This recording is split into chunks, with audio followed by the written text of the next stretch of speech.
So tired.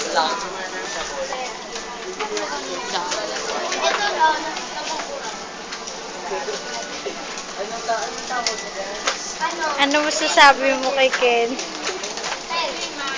Tatawanan na lang kita. Ilang years na ba? 3 years.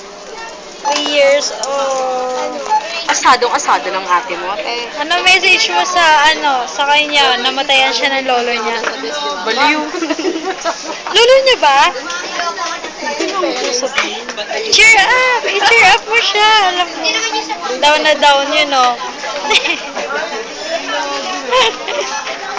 Iyak na siya. Patayin mo na nga yun. Oo naman. Rob, sino ba sa amin ni Claudette?